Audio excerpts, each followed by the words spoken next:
Ya, Assalamualaikum warahmatullahi wabarakatuh. Halo sobat podcast semua, selamat datang di podcast kelompok 3 ruang ruang diskusi yang kira-kira hari ini kayaknya bakal kritis sih karena kita akan membahas apa Mbak Hanifa? Bahasannya hari ini. Kita mau bahas beberapa topik terkait money laundry, kemudian ada globalisasi dan krisis identitas yang pastinya tetap terkait dengan wawasan kebangsaan dan bela negara. Oke, dan hari ini kita akan ngobrol-ngobrol bareng sama siapa aja nih teman-teman kita nih dari kelompok 3 Latsar Batch 2. Boleh kenalan dong satu-satu dulu dari teman-teman. Dari yang nomornya kecil deh, siapa nih? Kak Aifa ya? Boleh kenalan dulu, Kak.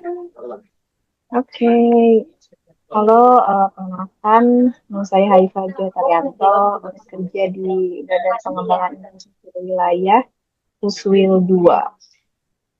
Oke, lanjut deh, siapa?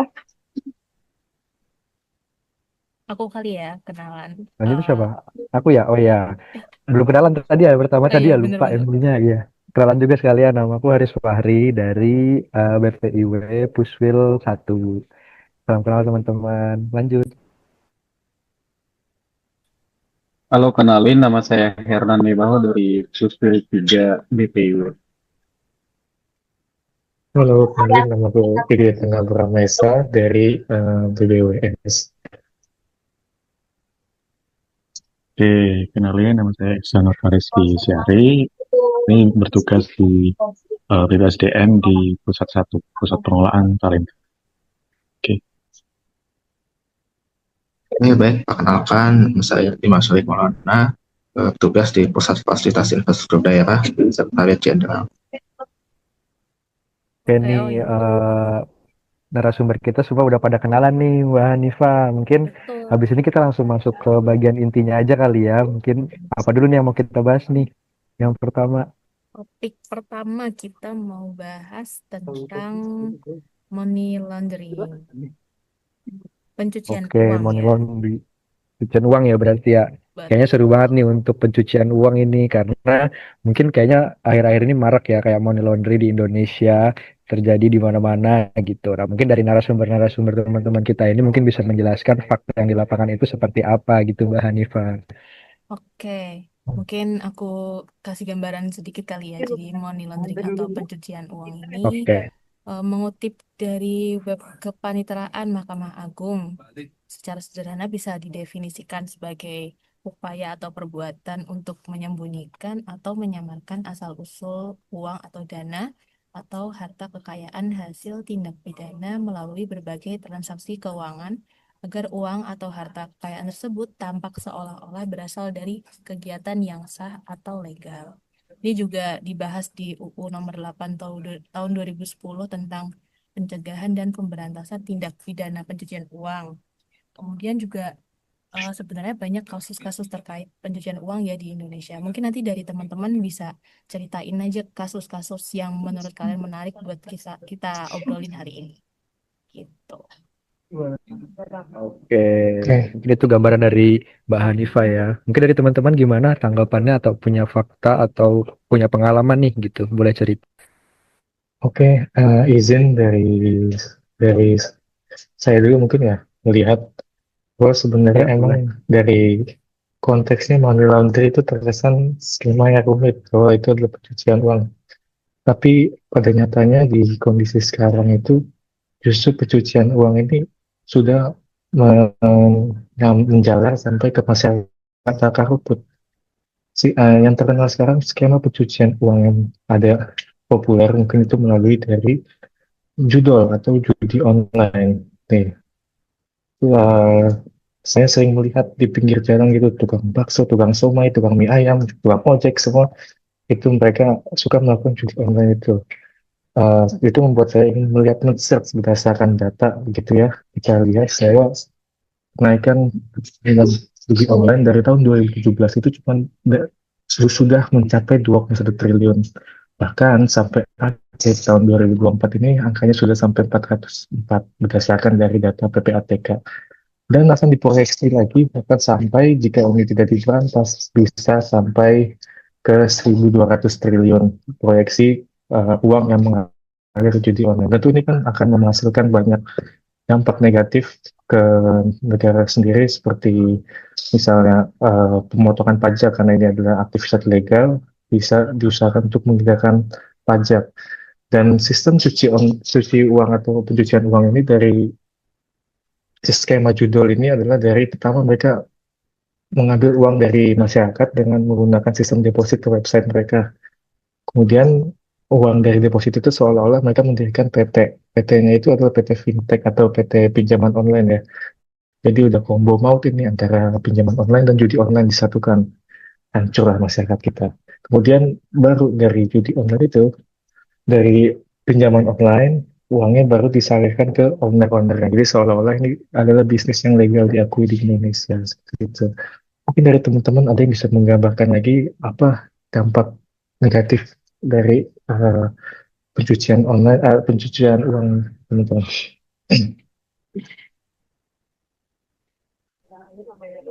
Ya, mungkin ada tanggapan lagi dari teman-teman. Tadi dari Mas Gede udah jelasin tuh apa namanya kasus pencucian uang tuh gimana, apalagi dengan skema judi online dan pinjol ya. Itu kan ngeri banget ya. Gali lubang tutup lubang lah istilahnya kalau zaman sekarang. Mungkin untuk teman-teman yang lain ada yang mau menambahkan mungkin fakta-fakta terbaru atau mungkin ada pengalaman atau gimana gitu dari teman-teman. Mungkin sedikit menambahkan mengenai tentang judi online tersebut. Data terbaru dari yang diungkap oleh PPATK menunjukkan untuk tahun 2025 saja sampai saat ini proyeksi perputaran uang di judi online itu bisa mencapai 1.200 triliun rupiah. Ini mungkin angka yang sangat fantastis sekali. Pada kuartal 1 atau Januari hingga Maret tahun 2025, PPATK sudah menilai transaksi online mencapai 47 triliun dari 39 juta transaksi. Dan secara kumulatif dari tahun 2017 hingga tahun 2025 sudah mencapai, dia telah dicatat oleh PPATK sudah mencapai 976 triliun rupiah. Ini uang yang sangat luar biasa banyaknya yang tertarik dari masyarakat kita akibat dari judi online ini. Oke, tadi jumlah uangnya nggak kecil ya, yang dijelaskan sama Mas Imam tadi, sampai 1.200 triliun pada akhir 2025 jika tidak diintervensi gitu. Ngeri juga nih kalau misal kasusnya pencucian uang melalui judi online gitu. Oke, dari teman ada yang mau nambahin lagi? Aku mungkin mau menambahkan sedikit sih. Mungkin di luar judi online atau kasus yang lain. Cuman ini berdasarkan fenomena yang mungkin akhir-akhir ini sering muncul. Itu biasanya uh, money laundering itu biasanya nggak biasanya cuman adalah beberapa kasus itu dari kalangan artis-artis atau selebritis gitu. Dan itu biasanya disalurkan ke bisnis F&B ataupun makanan minuman coffee shop itu. Jadi uh, kayaknya beberapa tahun ini lagi rame bisnis cake artis atau bisnis donat gitu-gitu. Sebenarnya nggak laku cuman kok bisa sustain secara terus menerus itu kan dapat menjadi pertanyaan masyarakat itu kok bisnis F&B itu sebenarnya faktanya itu sepi cuman dia tetap bisa bertahan selama beberapa tahun begitu. Jadi eh, bentuk penyaluran dari model ini bisa dapat merambah ke sektor-sektor yang lain gitu. Jadi itu sangat ya bisa menjadi tantangan saat ini karena dibarengi dengan perkembangan teknologi informasi. Oke, terima kasih dari Mas Iksan. Mungkin cukup ya kita yang untuk money laundry-nya. Mungkin ada tambahan lagi mungkin sedikit atau mungkin kesimpulan dari teman-teman yang mau menyimpulkan atau gimana terkait money laundry ini sebelum kita masuk ke isu selanjutnya. Ini sedikit dari aku kali ya. Jadi emang kalau dari yang dipaparkan oleh teman-teman nih, berarti judul sama pinjol ini kan udah bener-bener deket banget sama kehidupan kita di sehari-hari gitu loh. Jadi kita emang harus lebih aware eh, dan harus punya kesadaran yang penuh gitu buat tentang kriminal ekonomi di sekitar kita gitu kayak pinjol sama judul ini. Gitu. Iya bener banget dari Mbak Hanifah karena itu bisa benar-benar kayak apa ya menggoyangkan kebangsaan kita lah kayak tantangan terbesar kita saat ini tuh yang mungkin bicara keuangan yang digital tuh bisa jadi judi online gitu yang bisa menjadi cikal bakal dari adanya money laundry gitu. Mungkin pembahasan selanjutnya dari Mbak Hanifah kita akan bahas apa? Selanjutnya kita mau bahas tentang globalisasi. Oke, mungkin dari teman-teman terkait isu globalisasi ini di Indonesia sendiri sebagai tantangan dari wawasan kebangsaan dari teman-teman, gimana nih pendapatnya dan bagaimana pengalaman teman-teman terkait globalisasi sebagai tantangan dari kebangsaan masa kini? Oke, mungkin aku mulai sedikit dari tentang globalisasi. Jadi sebenarnya kalau kita ngomongin tantangan kebangsaan masa kini, itu kayak lebih dekat dengan eh, apa ya, karena perkembangan teknologi itu udah pesat banget. Jadi mungkin ada kaitannya dengan globalisasi dan globalisasi itu kayaknya selain membawa manfaat bagi kita itu juga membawa dampak negatif ataupun tantangan sebenarnya. Jadi globalisasi kan bisa disebut kayak integrasi internasional. Jadi kayak antara negara-negara di dunia itu udah kayak nggak ada gapnya gitu. Jadi teknologi ataupun bahkan budaya populer itu bisa masuk ke negeri kita dan mungkin itu dekat dengan kehidupan kita sehari-hari. Yang kita tiap hari aktif di sosmed itu mungkin isinya kan nggak cuman budaya-budaya lokal, cuman eh, populer di dunia itu bisa masuk di situ dan secara nggak langsung itu berdampak ke bagaimana kita berperilaku sehari-hari. Itu nggak cuma di generasi kita, bahkan ke generasi yang muda-muda, generasi Gen Alpha gitu-gitu. Ini kita eh, yang sekarang lebih ramai itu Roblox. Itu sekarang itu lumayan concerning karena layarnya malah kebanyakan dari anak kecil mungkin. Sebenarnya dalam game itu khususnya dalam game ya itu kalau kita nggak diawasin ataupun kita filter itu membawa tantangan buat ke bagaimana generasi-generasi yang akan datang itu berperilaku dan juga cara berpikir pun juga akan terpengaruh dengan adanya salah satu dampak dari globalisasi tadi. Mungkin dari situ mungkin ada sudut pandang yang lain dari teman-teman terkait globalisasi, khususnya budaya populer ataupun mengenai eh, efeknya ke generasi kita ataupun ke generasi yang akan datang. Oke, mau nambahin mungkin ya teman menanggapi terkait isu globalisasi. Tadi kan kayak ini lebih ke condongnya mungkin tentang sosial dan budaya mungkin sosial dan budaya di masa kini. Sebenarnya banyak dampak positif sebenarnya dari globalisasi itu sendiri.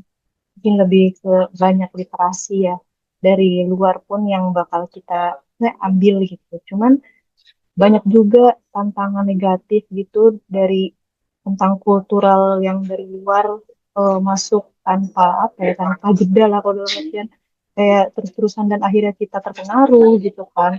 Terus bagaimana kita konsumtif tentang pembelian barang padahal yang mungkin di sini juga UMKM lebih oke gitu kan ya. Dan ya dari situ pun mungkin udah eh, banyak apa ya fakta sih yang teman-teman lihat gitu ya di luar sana tentang pembelian barang-barang atau dan lain-lain itu mungkin salah satu juga ya dampak dari globalisasi.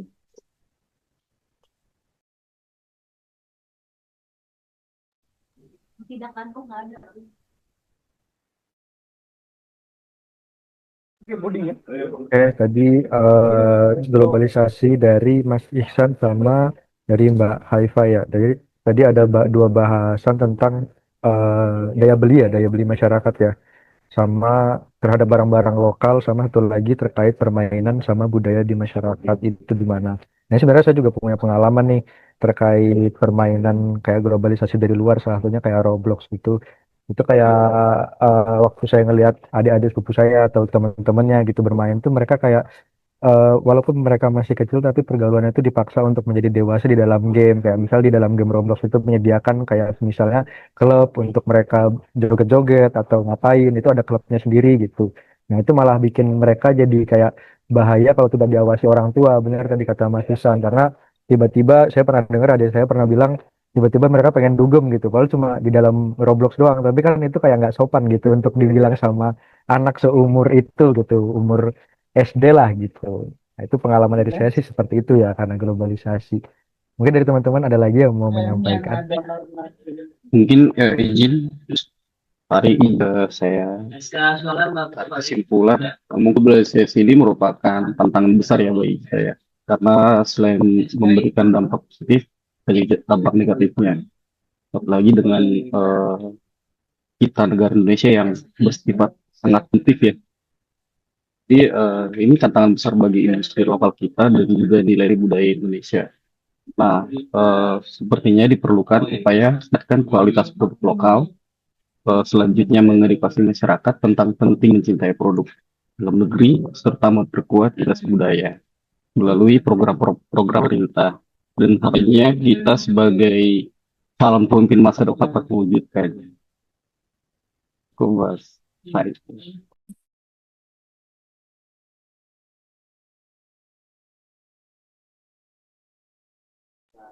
Oke, terima kasih tadi dari Mas Hernan. Untuk selanjutnya, jadi memang globalisasi itu ada dampak positif sama negatifnya ya tadi ya kalau kita menarik garis lagi dari Mas Herman tadi menjelaskannya, karena memang ya positifnya itu harus diambil tapi negatifnya juga harus kita jaga terutama untuk generasi-generasi muda kayak anak-anak yang masih kecil atau adik-adik tingkat kita gitu. Nah itu juga bisa membuat salah satunya kayak misalnya generasi-generasi muda yang masih kecil-kecil nih sekarang nih, itu kan kalau misal terkena arus globalisasi yang negatif kan mereka bisa jadi kehilangan atau krisis identitas tuh. Nah kita nyambung ke topik selanjutnya, krisis identitas nih. Nah, kira-kira dari teman-teman krisis identitas itu yang fakta-fakta atau pengalaman dari teman-teman gimana sih terkait krisis identitas di Indonesia? Oke, mau nyambung deh soal tadi ya yang udah kita bahas terkait globalisasi itu kan itu juga mempengaruhi tadi kritis identitas ya. Nah, sebenarnya banyak hal sih yang kita lihat di lingkungan kita sendiri ya tentang krisis identitas ini. Mungkin teman-teman juga udah pernah lihat kalau di sosial media gitu ya. Contohnya seperti video-video potongan, misalnya kayak ada YouTubers atau TikTokers gitu yang ya ngasih pertanyaan nih ke anak muda, misalnya di umur dia 20 sampai 25 tahun gitu ya, kayak nanya sambung lagu soal apa namanya lagu Indonesia Raya gitu. Ternyata mereka kan banyak yang nggak tahu juga gitu kan ya, banyak yang mikir dulu apa gitu kan, terus ditambah lagi misalnya ya sila eh, Pancasila gitu ya seperti berapa, terus mereka juga sama masih bingung gitu. Nah mungkin hal-hal kecil seperti itu juga yang menjadikan apa ya konflik krisis identitas itu sendiri gitu ya.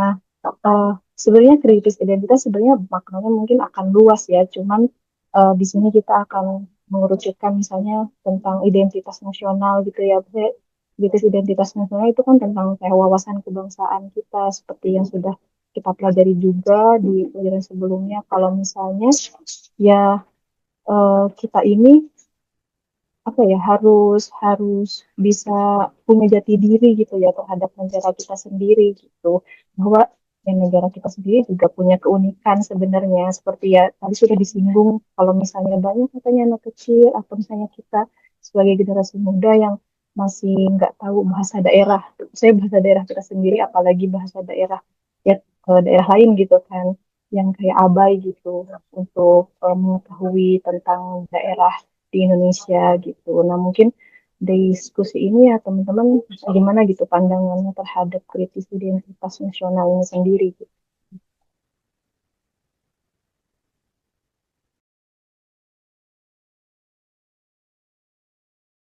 Ya, jadi sedikit menambahkan, kalau misalkan Anda lihat ya ada krisis identitas dan kebangsaan mulai berkurang. Nah, salah satu akibat yang bisa terjadi ketika identitas kebangsaan yang melemah, akan orang akan mencari identitas lebih yang sempit seperti kayak suku atau agama. Krisis hasil dari lunturan nilai Pancasila dan menjadikan sebagai identitas batas agama suku itu juga bisa meningkatkan sikap intoleransi yang perbedaan kayak seperti salah satu jadi kekayaan yang dimiliki oleh Indonesia menjadi ancaman. Dan ini juga sikap-sikap intoleran ini juga sudah mulai banyak terjadi. Bahkan di tahun 2024 saja data dari sebuah institut bernama Setara Institut, lembaga kemasyarakatan, telah tercatat 260 peristiwa pelanggaran kebebasan beragama atau berkeyakinan dengan 402 bentuk tindakan. Dan mereka menyebut ini angka ini sudah meningkat dari tahun-tahun sebelumnya. Jadi ya, ini juga seringkali dipicu oleh narasi-narasi intoleran yang sering bermunculan di sosial media atau di antar kelompok mereka, dan juga ini diakibatkan dari politisasi identitas. Nah, ini makanya dibutuhkannya juga penguatan identitas kebangsaan atau identitas nasional bisa mengurangi masalah intoleransi ini juga.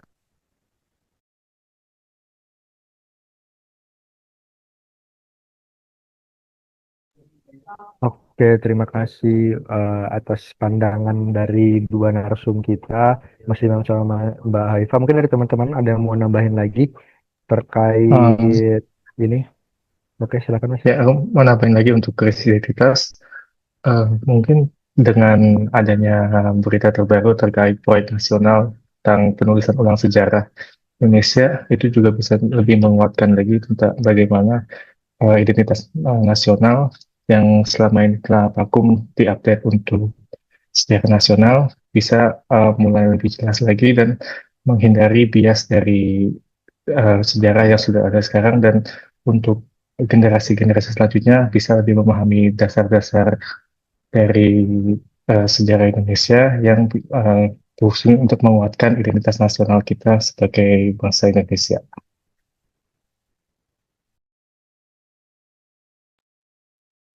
Oke, mungkin ada lagi yang mau menambahkan dari teman-teman terkait topik ini. Kalau nggak ada, mungkin ada gimana Mas? Izin Mas Fari, mungkin ya, saya boleh coba menyimpulkan atau menyampaikan akar masalah ya dari yang disampaikan oleh teman-temannya. Jadi menurut saya akar permasalahannya terletak pada lemahnya pendidikan karakter, selanjutnya paparan media sosial yang tak keras, selanjutnya serta kurangnya perhatian dari lingkungan sekitar terhadap nilai-nilai budaya kita gitu. Nah, untuk solusinya adalah dengan merevitalisasi pendidikan karakter, memperkuat peran keluarga dan komunitas dalam menanamkan nilai-nilai Pancasila. Nah, diharapkan ini kita tuh jadinya mempunyai karakter kita sendiri, dan kita kembali lagi ke nilai-nilai budi luhur yang kita miliki sebagai orang Nusantara. Begitu Mas Fahri, terima kasih. Setuju banget sama Mas Hernan ya. Jadi emang globalisasi itu nggak bisa kita cegah dan nggak bisa kita hindari, tapi kita juga nggak boleh lupa sama akar budaya kita, negara kita, bangsa kita. Kita juga mungkin boleh mengenal budaya luar, tapi jangan sampai kita nggak kenal sama identitas bangsa kita sendiri. Gitu. Menarik banget ya Mas pembahasan hari ini ya Mas Wahri ya. Iya, sangat menarik sekali pembahasan hari ini. Dari 3 materi tersebut kita jadi tahu nih pentingnya wawasan kebangsaan itu apa sih, dan tantangan terberat bagi bangsa Indonesia di periode ini tuh apa saja gitu. Mungkin pembahasannya gimana Mbak Hanifah? Apakah sudah cukup atau gimana? Udah cukup sih kayaknya. Mungkin kita lanjut di Oke, part-part tugas selanjutnya. Kita bisa oke, ketemu siap. next time lagi buat ngobrol-ngobrol lagi. Makasih buat teman-teman Oke, semuanya. makasih semuanya. Thank you. Thank you guys. Terima kasih.